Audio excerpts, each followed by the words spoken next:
Hello, this is Keith Frazier, inventor of the Groundhog Max. I'm with Bad Dog Accessories, and we wanted to do a short video on how to put the Groundhog that comes with the kit on a Honda. There's a lot of Hondas made the same way, and I wanted to show you just a quick and short video on kind of the pieces and parts that comes with it, and then how to go on, put it on your machine. All right, with this kit, you get a long 26 or 21 inch, receiver tube. You're gonna get a 3/4 inch bolt that goes through your utility hole. And then in the front, we'll show you in a second, we've got 4 long 5/8 inch bolts and 4 tongue straps. And what they do is they allow you to sandwich it to the cross member on a Honda that's already pre-existing. And then with the kit, you've got a wing spacer that up front there, you can set it like this. And then you can put the 1/2 inch spacer under there, 1/4 inch spacer, and you can get a good bit of space up in the front up there. On here with a hole, 5/8 inch hole in it.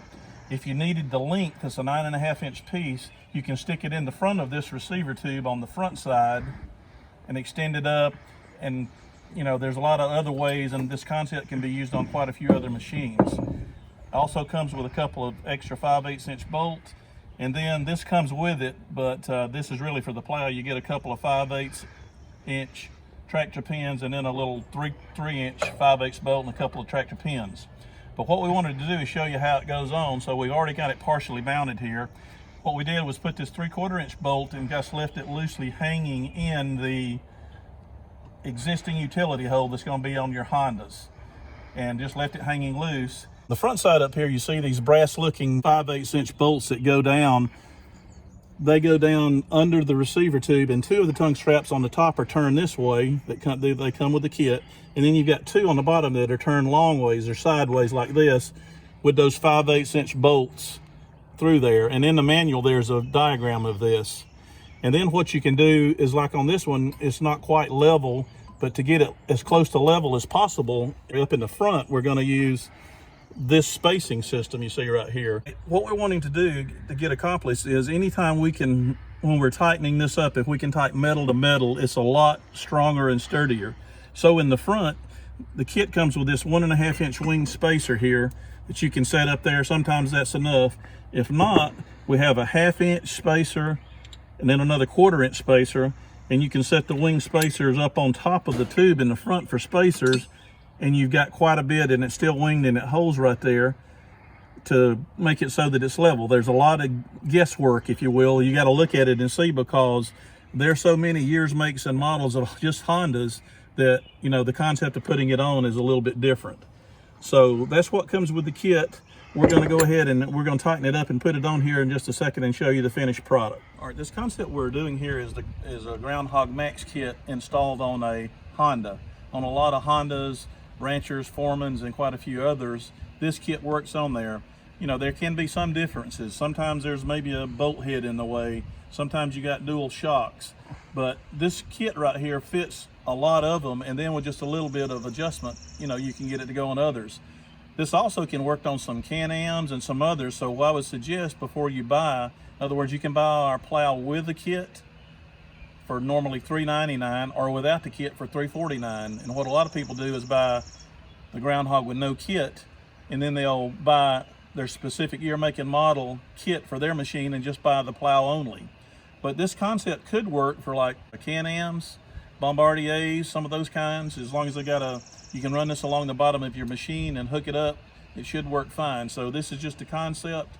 Look at Honda pictures H1, 2, and 3 in the manual, and it'll give you a concept, and there's also a diagram there. So, you know, look at this first before you determine which one you want to buy.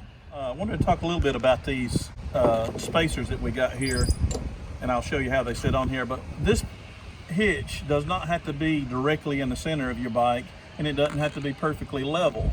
It needs to be as close as possible, you know, just for working, but if it's off a little bit, it's not going to be that big of an issue.